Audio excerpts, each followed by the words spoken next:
Leadership is influence, right? It's our ability to recognize that we're using new grads during an interview process as an example, but these are riddled with through your organization, these little exchanges with people. But really, you're telling yourself that it's like you said, like it's you versus them. They think you're the bad guy, you think they're the bad guy, but really the bad guy is the limiting beliefs that the new grad has. Hello, and welcome to the Private Practice Owners Club podcast. I'm your host, Nathan Shields. Got my buddy Adam Robin back on with me. How you doing, man? Doing good, man. Doing Yeah, real good. Glad to be here. Excited about the topic today. And yeah, let's get rocking. because yesterday we had our first aligned leaders group call, for our coaching clients, we are providing some leadership development and Mm. training for their leaders and potential leaders. And it's something that could be a huge benefit to them. At least we think so. There's a huge value in helping these potential leaders get grounded, give them perspective, give them insight into, and also encourage them and build them up to be the future leaders in these clinics, especially for those who are within uh, our clients' clinics. So exciting day yesterday to simply kick that off, the Align Leader program. And the topic was super cool. I came away enthused. I thought it was a great discussion that you led out on. And I think it's totally worthy of doing a podcast episode about it. So I'm excited to talk about it. It's pretty cool. I spent about I don't know, a lot of time building out my first leadership development program. It's probably like my first or second like really piece of work, if you will, that was like something that I really did put a lot of energy into it. And so I'm excited to just kind of share how we've been building leaders in our organization. And it's like been super powerful for me, transformative for me personally, and just like the relationships I've built with my team have been unlike anything that I could have ever imagined. And so like I'm hoping that what we do is we can help these owners really build those strong relationships with their leaders and create, give them an opportunity to be inspired and like to want to sacrifice and do some of the hard work and make some money and win and achieve and all the fun things that come with and competition that comes with running a clinic. Because when I talk to clients about a leadership development program, or who are your next leaders, how are you going to develop them into clinic directors, et cetera, usually they don't know, they don't have any frame of reference. They haven't gone through a leadership development program themselves 99% of the time. So they don't necessarily know what that looks like. And they're thinking, how do I take what I've learned about my clinic or know about my clinic and pour that into someone else, right? And Mm-hmm. without any frame of reference, how do you just develop this leadership development program? And it can be a popular topic. I know, like at PPS, when I went there, that was one of the more popular rooms that I went to was leadership development. And so I think it's cool to talk about the program a little bit that we're doing, but also how we kicked it off.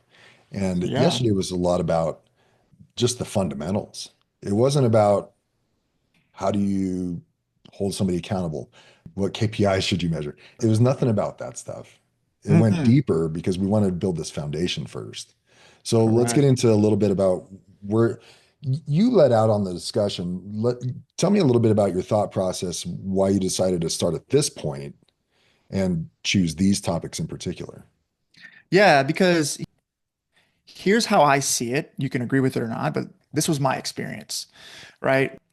In order to do anything great, it's going to require sacrifice. And you're never going to have enough time, money, or energy to get it done. You're going to have to make some hard decisions, right? You're going to have to choose that I want this more than I want that. And that's like a hard thing to do, right? And so there's these hard conversations and hard decisions that you have to make with your team. And the last thing that we want to do is make it me versus you. If we look at it like, hey Nathan, you're my leader now, and now you just do what I tell you to do. That's hard. That puts both of us at a disadvantage, honestly, right? But instead, if we can recognize that this is actually a personal journey, it's actually you versus you, and it's actually me versus me, and we're doing this as we get better, we serve each other better, right? And then that's why it transforms the conversations, right? It automatically elevates the personal ownership and the personal accountability that this journey has. And everybody's journey is a little bit different, right? And so we start with that personal development piece. Hey, who are you, and what do you believe in, and what do you stand for, and what are some of the things that are important to you, and how do you get in your own way at Yeah, times? tell me a little bit about that because you say you versus you and me versus me. What does that mean? Yeah, so first person you lead, and this was a great question because we talked about this idea of leadership and this idea of like, hey, leadership is about like getting out in front, doing the scary thing and looking behind you and like there's actually people following you. Or maybe not even following you, alongside you, right? Like in your hip pocket, like, hey, I'm with you. That's when you know you're a good leader. If you're out front doing all the heavy lifting, doing all the if you're losing sleep at night, working all weekend, and you're looking up and nobody's around, you're not a good leader because nobody's willing to sacrifice with you, right? And as we go along these journeys and we do these hard things, we encounter the bad guy, which is the voice in your head, the emotions that you have in your chest or in whatever, or in your stomach, fear, anxiety, worry, and we tend to self-sabotage through those hard things.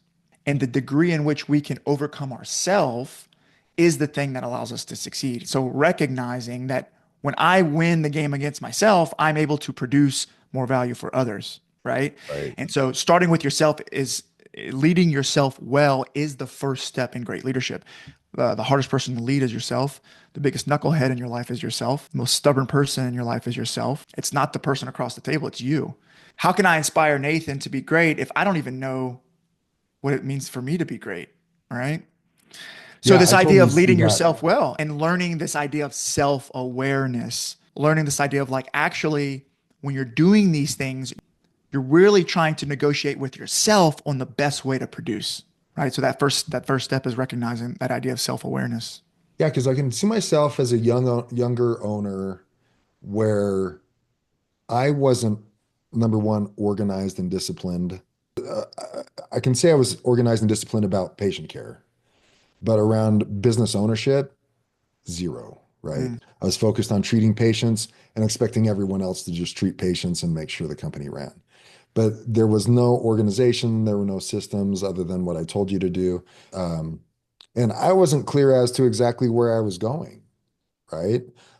My clarity involved provide the best patient care and we'll figure out the business stuff on the side kind of thing. As an owner, that's opposite of where you need to have your mindset. As an owner, your business comes first. You're a physical therapist second, frankly. mhm, And if you mhm. don't have those priorities in place, then your business will suffer. You might provide good care, but your business will suffer, and the people within your business will suffer. For how long? Who knows? And so, as I got clear as to what it meant to be an owner, as I got clear as to what it meant to be organized and structured, what did small business ownership entail? What was my clear if I when I got clear about my role as the owner, as the CEO, and my purpose in those positions, that's when my business changed. That's when my business improved. That's when, because I got better, my business got better. I got Exactly. better, what I could provide for my team got better, right? Mm, As I got better, leadership opportunities for my team improved or actually presented themselves. Like I needed a leader for blank so I can focus my time over here and do these other mm, things. All of a sudden, opportunities arose, right? And I had an opportunity to look forward and see what was coming and make changes and organize my business and and actually generate a culture within my business intentionally that people enjoyed and appreciated. And I had time for my partners and you name it. So as I lived that experience, because I remember distinctly as I was in interviews for people who might be techs or front desk, and I said, listen, your job is to do whatever I tell you to do. mm. Total, total abdication of my responsibilities, right? It was like, Yeah. just do what I tell you. That was the limit of my organization. And so embarrassing to admit that at this point because but that's all I knew. I was acting from a place of ignorance. And as I learned to improve myself, as I learned to put some structure in place and get clear as to what my roles were as a business owner, that's when I started becoming a leader, frankly. That's Like when it yourself, happened. well. Right. Yeah, and like whenever I hear you talk through that, it makes me really appreciate you more, because I understand you more. And what I really heard was it's like it wasn't that you were doing the thing that made you a leader. It's the internal decision that you made with yourself that this was a new thing that you were going to create. Right. So Mhm. first you have to make the decision. Well, first you have to find the clarity, right? And the reason why we don't find clarity is because we have all these other things in our way. These Distractions. other things, they're distractions, and we have these urgencies and fears, and like we're kind of blind to our own self. But once we orient ourselves to something new and we make a decision that the old way, the old you must die so that I must discover something new, right? Yeah. That's the thing to help you actually internalize like, wow, I do have control here. I can decide where I place my attention. I can decide to react to that insecurity or fear or whatever, right? And that's powerful. That's super powerful. Yeah, it in my situation and in many people, if you listen to some of my past episodes early on, especially, I get stories from successful PT owners who talked about a difficult period that they had to experience with their life. And I know you Hmm. went through the same thing, Hmm. but they had to experience a pain from living the way that they were living and owning the clinic the way that they were owning and running it before they finally made a change. And what we're hoping to do, you and I and the coaches that we have, is to catch you before it gets to the pain point. Yeah. It doesn't have to get to that point. You don't have to wait until your business is struggling, you're stressed out, you're anxious, you're up at night, you're up early, missing time with your family. Not good with your mental health, for your mental Not health. good for your mental health. Maybe, and in a lot of these cases, the marriage was suffering, divorce Right. was That's on the right. table, right? Hmm. Not good relationships with your kids, financially might have had a hard time. We're hoping to catch you before then. If Hmm. you're at that point, we can definitely help, but hopefully we can catch people before then to say, listen, as an owner, this is not the path you want to go down, Hmm. where burying your head in patient care, not up and looking at those who are working hard around you to actually lead them. Because I loved your visual in that. You're out there thinking you're the leader, you're running fast, you're setting the pace, you're seeing all the patients, you're running hard. And then you look behind you and there's nobody there. No Yeah. one else is in the fight with you, right? Hmm. Hmm. They're just Hmm. like You're the they're crazy running the person. yeah, or maybe they're just off, they're on a different path altogether, just treating their Yeah. patients, right? They're like, this is what's going to get me what I need, and this is going to make me get my paycheck. So we're not on the Hmm. same path, but I think I'm out there being the leader because I'm the guy seeing all the Because you're patients. doing some stuff. Because you're doing some stuff. Because I'm busy and I Mm. wear my badge. Yeah. I wear my busy badge with Hmm. pride. Hmm. I'm a Hmm. super busy business owner, right? That's Um, right. but it took some pain for me to, like you said, let that old self die and experience something new, become a different person. And my life significantly changed after that. And I know it did the same for you. So when we're Oh, talking totally. about this leading yourself, it's transformative. It was at Hmm. least in my case. For sure, man. That's what happens when you give the teenager the keys without letting him get his driver's license first. He wrecks the car, he brings it down the hill, right? It's like you got some growing up to do. And I would argue that you really didn't become a new person. You realized who you really were, Mm, right? Because in the beginning, you're just running on adrenaline and coffee, and the real you is under there somewhere, right? And so the way that I like to describe self-awareness and the way that I described it yesterday during our call is self-awareness is the recognition that you exist beyond your thoughts and emotions and the active pursuit of being in touch with that instead of in touch with the feeling or the whatever it is, right? We've all experienced hopefully at some point when we are able to actually sit down and take a break. Or maybe it's at church when you're in prayer or we experience glimpses of being present and still and centered, right? And that's when we are able to tap into who we really are and we're kind of beyond that external rapid stimulus, the urgency and the scarcity and the fear and all that stuff. And so it's like, how do we tap into that a little more often? And how do we stay grounded in that more often so that we can step into hard things and not lose control, right? Which leads into the second phase of leadership, which is self-management, right? So self-awareness is number one. So self-management is step two, where it's like, now that I understand how to get grounded, I'm able to insert myself into challenging situations, whether that be treating patients, hiring, firing, growing a clinic, managing financial struggles. And I'm still able to stay connected and grounded and clear and confident as I lead, right? And so now you're leading yourself well. Now you're a leader. Now people can understand you a little better. Now you're not the crazy person running the clinic. You're actually a clear, confident person that people look up to. We talked about this. We spent a little bit of time on this part of it, the self-management part, because altogether, and especially as owners, we can come across issues in the course of a few hours in the bit of the workday and get emotionally tied up into the problems and the issues that arise. And to be a better leader requires us to manage our emotions, That's right. check ourselves, frankly, and Mm-hmm. and operate not from an emotional state, but from a logical state, and use that part of our brain that's not fight and flight, right? But rather being at peace and thinking logically. And that requires some work, that require whatever that might be, meditation, prayer, recognizing the situation for what it is and not being tied up into the details and the perseverating negative thoughts that Right. right. It's like the monkey mind is telling us a story that's not quite true. It's like, let's just be more objective about this.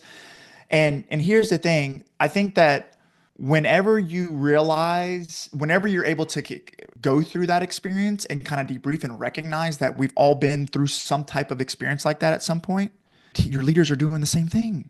Your leaders are going down the same trail, right? And so my belief is that starting with this foundation and helping them realize that I understand the journey you're on. I've been on the journey you're on. I want to learn more about your journey. I want to share my experience with you and I want to get to know you more. Right. And it's like, what a great opportunity.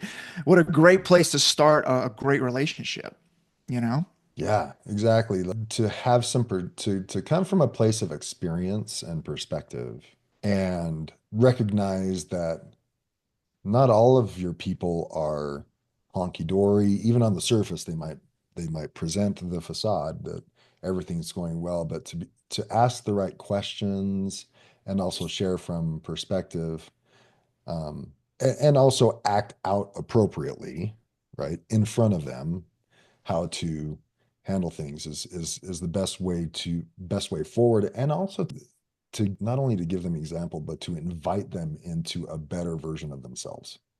Yeah. And this is my opinion. This is where we get it wrong, right? This is the piece that is missing all of the things. This is when I know it's missing. When I hear things like this, all these new grads only want money. You're missing this. My team won't work hard. They don't get it.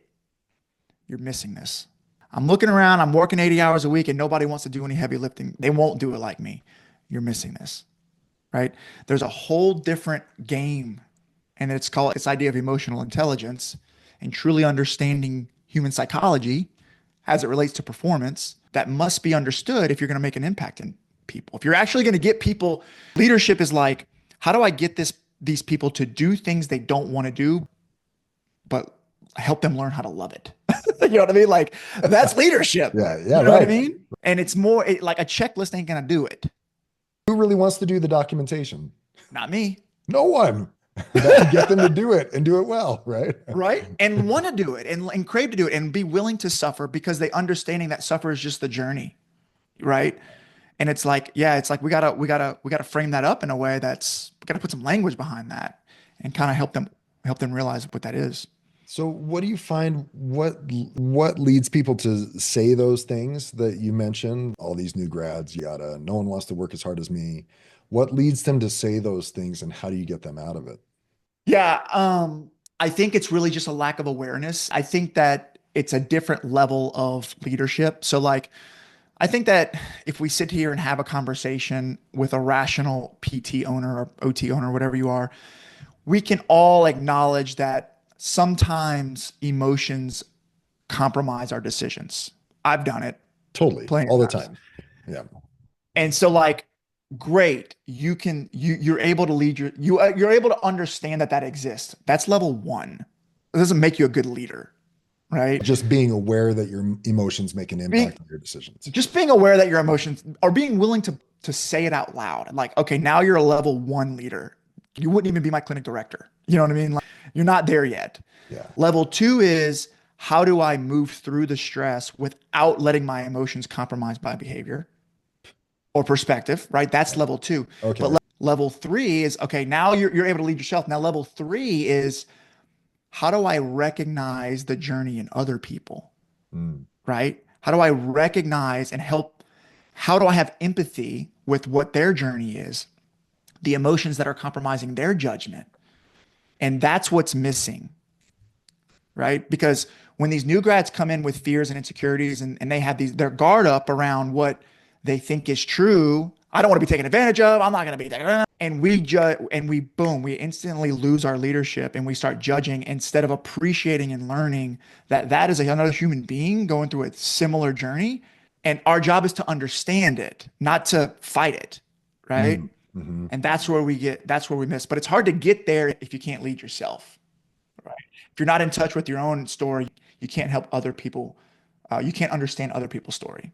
Yeah, the way you're framing and it's something that needs to be overcome.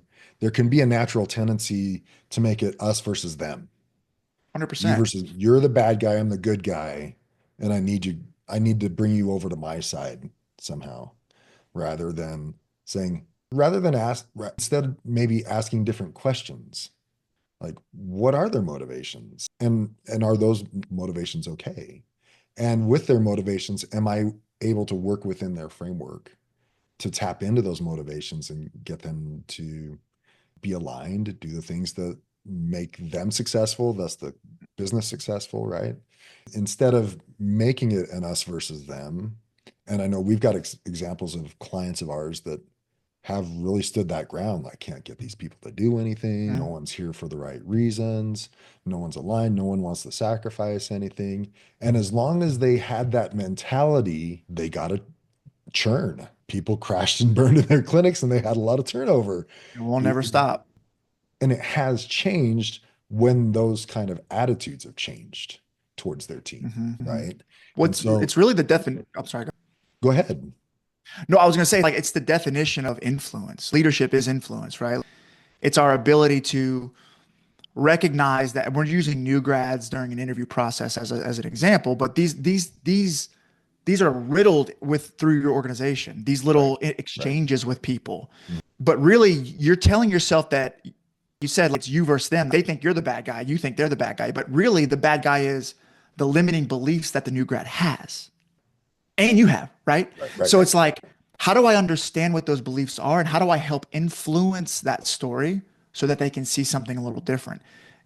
And that's leadership, right? And that's not a like it's going to take something more than a checklist. It's going to take something more than a nice website to solve that Mhm, problem. mhm. And that's why it's, you know, people are like, and it's part of what I love to do, honestly. It's why I get passionate about this topic. And it's also the reason that gives me so much confidence in what we're doing because when people are like, oh, what makes you different, Adam? Why would I want to join your coaching program? And I'm just like, man, I would change your life. I could probably help you change your life. You know what I mean? Like, I really do think we could shift your perspective and man, like you could be so much more powerful in these situations and get way more of what you want in Mhm. those interviews and in those negotiations and in those sales processes and all of the things. And when you do that, you create win-wins everywhere. Yeah, can I say one of the most fulfilling things that I experienced in business wasn't in the patient care, but it was in seeing people within the organization become leaders and Mm, become more than what they more than what they came into my business as. They developed skills and traits and started leading teams and grew in a professional way. And the fact that I had an opportunity to lead and guide and establish an environment in which they could do that was super fulfilling. Like I said, one of the best things about ownership was providing people that opportunity. And what we're talking about are the beginnings of what Jim Collins in Good to Great relayed as the level 5 leader. Yeah. Level 5 leadership, and two of those things that create a level 5 leader are self-awareness, a really healthy sense of self-awareness, and putting others first, putting others' needs above your own, right? And recognizing that for the business to succeed, they need to be succeeding, They need right? to win. They need wins. You need wins. They need wins, and Hmm. putting them ahead. And then the third of the 5 things is that team orientation, that the collective achievement of the organization is more important than personal glory, right? And so that those 3 things, and there's others. There's will, which is represented in fearless decision making and humility, giving their teams credit and also letting them take responsibility for their failures. But those first 3 things, putting others first, self-awareness, and team orientation, those are the things that we're talking about today. Where we started the conversation with our leadership development group on the call was leadership development is about leading yourself first, right? Absolutely. Be aware. What do you need to improve on? Are you clear? Are you confident? Are you committed? Are you disciplined to the improvement of self? And as you do that, you will then have a surer or better foundation off of which to lead other people. That's right. And then the hard work doesn't become the barrier. It becomes the opportunity, Mm. right? Mhm. Just becomes the opportunity, not just for you, but for the team, you know.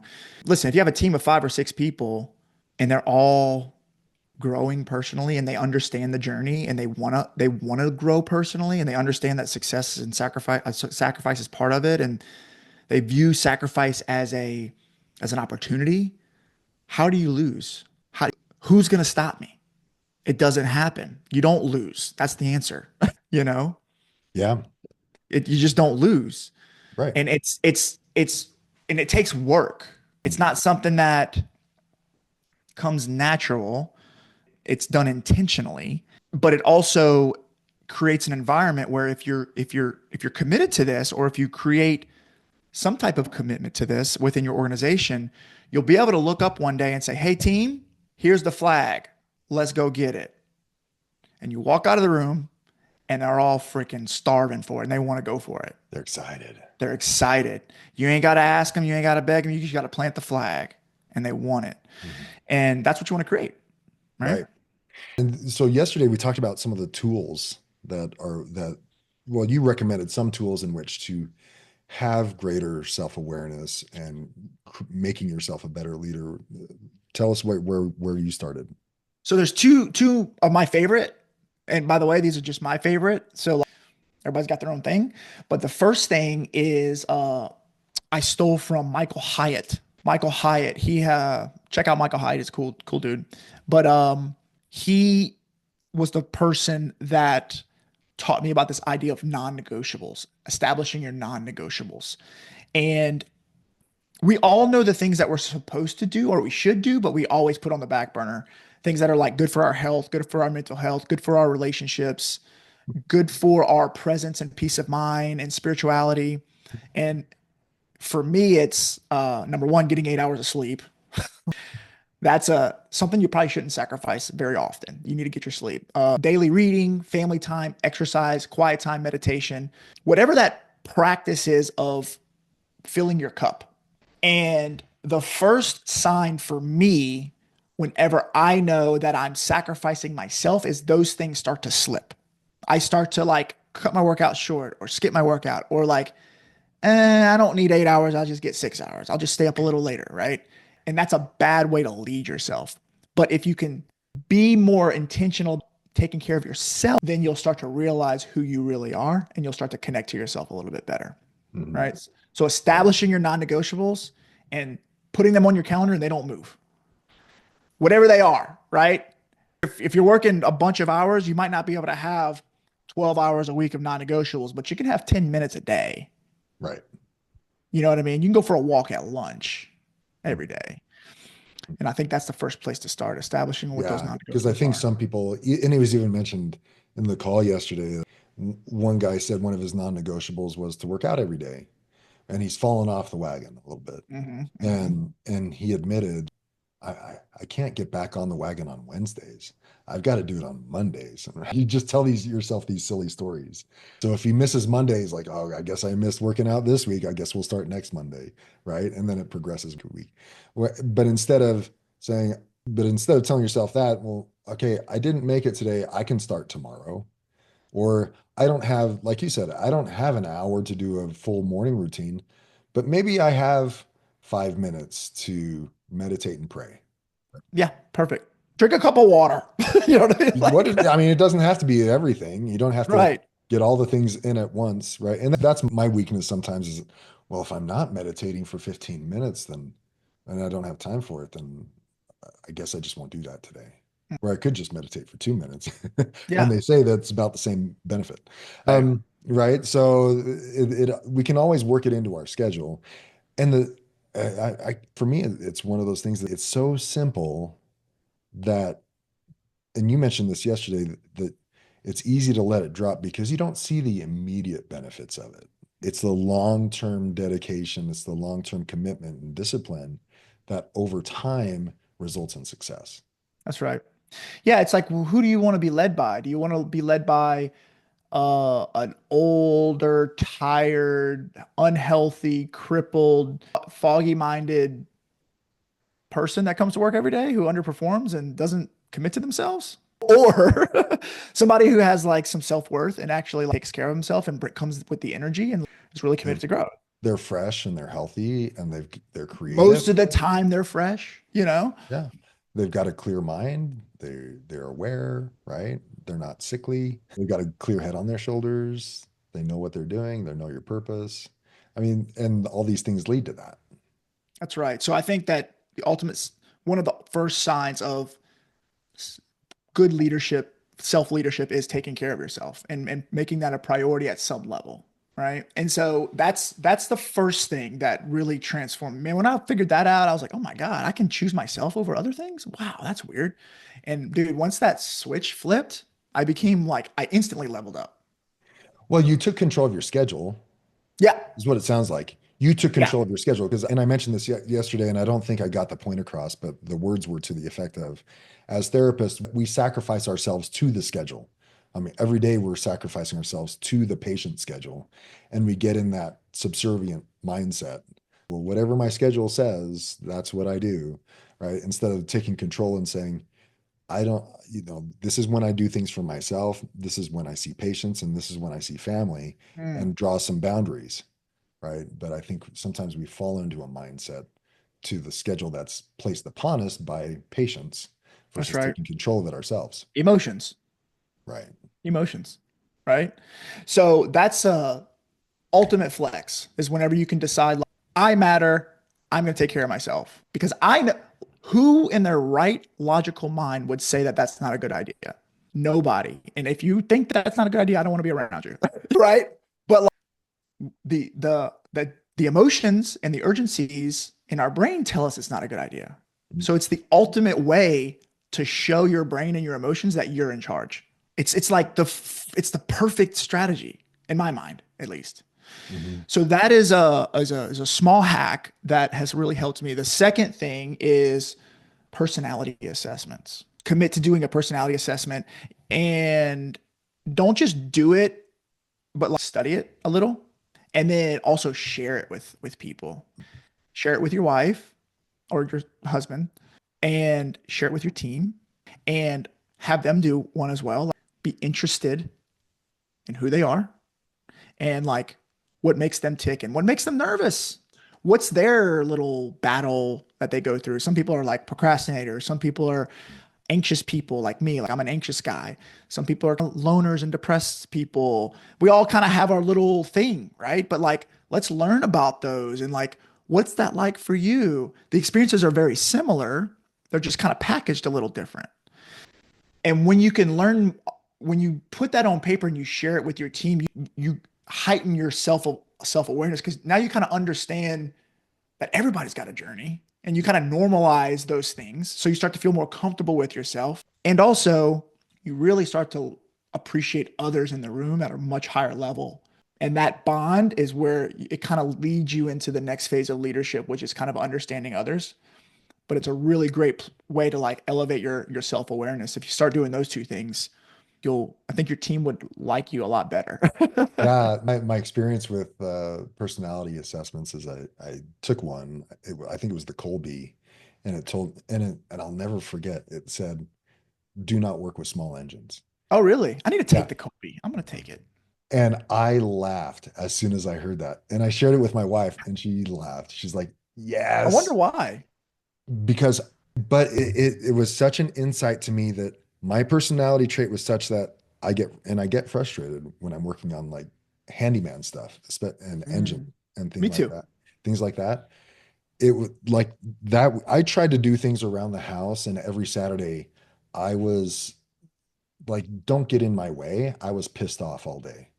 Dude, I swear to God, I have the same thing. Literally, my wife would tell the kids, don't talk to dad Yeah, trying to he's fix having one something. of those days.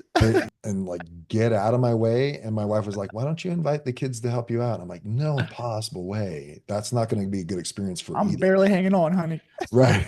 The YouTube video that took 15 minutes to fix something is now 4 hours into it, and I'm pissed. It is. And once I understood that about myself, because the personality assessment told me that that was my trait, I found a handyman and I Mm. just got stuff done around the house. I paid the money to improve my relationships with my kids on Saturdays and get Yeah, stuff yeah. done in a professional way that wasn't a drain. Oh my gosh, it was life changing. But that's how it can help people themselves with the self awareness, but it can also help understand your teams because some of these will tell you they like to be approached this, they want to be shown the vision. And if they are clear on the vision, then they will be led. They will happily give themselves and sacrifice themselves to the vision. Some people want to know about steps one, two, three, and four. Hmm. They're not so clear about the vision, but if you can give me the next three steps, I'm on board, right? Hmm. Hmm. And there's different personality traits related to each of those, and there's others as well. It allows you then as the leaders to know how to approach them. So what might have been frustrating in the past in trying to share your vision and get them involved in the process, now you can say, okay, for so and so, I need to I need to paint the picture, Hmm.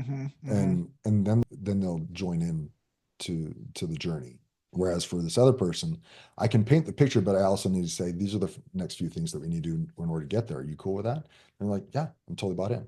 And so there are different personality traits that you can then understand how to work with your team better. And they're going to think you're the most amazing leader because you're speaking my Yeah. language. Yeah, because you understand a little more, Yeah, yeah, right? yeah. The thing that I resonate with when you talk through that is like it really does help you find more balance in your leadership style Mm, because you like for me, like I'm a very hyper vigilant dude. I can get a lot of work done. It's not all going to be accurate, but like it's going to get done. But I tend to like bulldoze through people. I just like blow by them and almost like in a disrespectful way. Like I'm just like, I'm I'm going to get just it done whether you're here or not. correct. And I don't really care the way it makes you feel or anything. You know what I mean? And so like that's when my brain is wired. And you can understand how that would probably not be a great thing for my team at times, right? And so what it really helped me do was recognize how some of my hyper aggressive strengths were also negatively impacting the people around me. Sure. Then it came back to like, I got to lead myself better. I see that now. I understand where I can get better as a leader to help serve people around me a little more cleaner. Right, right, So right. that's really how it helped me Yeah. is just bringing myself awareness up. Yeah. Yeah, it was cool that you brought up those two things and we asked people that was their homework for the next month, right? Between this call that we had yesterday and next month's call in March. And then the last thing that you brought up, and I just shared it as extra credit for those people who wanted to get a little bit more self-awareness was, and you brought up the book, Emotional Intelligence 2.0. Great book to get a little bit more self-awareness and how being self-aware can definitely improve your ability to lead yourself and others. Yeah, I mean, I used to well, I had somebody tell me that EQ, which is emotional intelligence, is the new IQ. Emotional quotient. Yeah. Yeah, and so I'm kind of making this up, so maybe you guys can Google it and tell me if it's right. But I was told at one time that emotional intelligence is more correlated to an elevated net worth than your IQ, I can see that. right? And so it's like the person in the room who has the most emotional intelligence is usually the person who has the most influence and is usually the person who can add more the most value or who can create the most change, right? And that's the game that I enjoy. When I feel like I'm really in touch with myself and I'm really in touch with others, I feel in like complete control. I feel kind of like confident in what we're doing and clear Hmm. in the direction that I'm taking. And like I don't have all the answers right now, but I'm feeling really good that we have a great team that we're gonna figure it out. You know what I mean? Kind of that's kind of what you want to create, as opposed to that elevated sense of panic and anxiety. And it's like, I don't know what we're doing. We're all hanging on, like kind of how you're feeling whenever you're trying to work on small engines. You know what I mean? Yeah. Like, you don't want that type of leadership team. You know what I mean? Yeah. Like Yeah. that's going nowhere quick. You want a Yeah. very composed, calm, balanced team who understands each other. Right? Exactly. Yeah. So a good booked guide along the way. I like it. Yeah. I'm actually going to read it again because it's been years since I've read that one, probably almost over 8. So I'm going to get back to reading that one.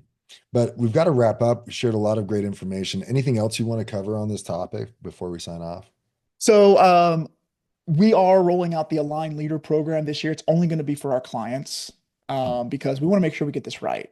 Mhm. And we're feeling really excited about what we're doing, but we will be rolling this out to others who are interested once it's polished up and we know that it's going to be just off the charts. But here's my vision. My vision is to take your team, plug them into a framework that helps them recognize how much power they truly have in your place and to really help them understand the excitement and the reward that comes with taking 100% responsibility of their own success, such that like, they are just like on fire the moment their feet hit the floor and they are ready to just crush it with you. They want to help you make money. They want to help you do hard things. They want to help you see more patients. They want to help you do all the hard things.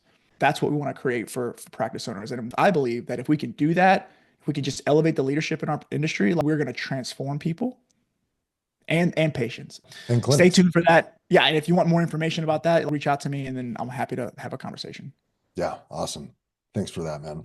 Adam at ppoclub.com, or you'll find him on the socials. You got to be, if you're not already, you should be in the Facebook group, Private Practice Owners Club Facebook group. You can always find Adam and I there, as well as our LinkedIn pages. So check us out there. Cool, man. Thanks for joining today. Sounds good, brother. All right. We'll see you. Later.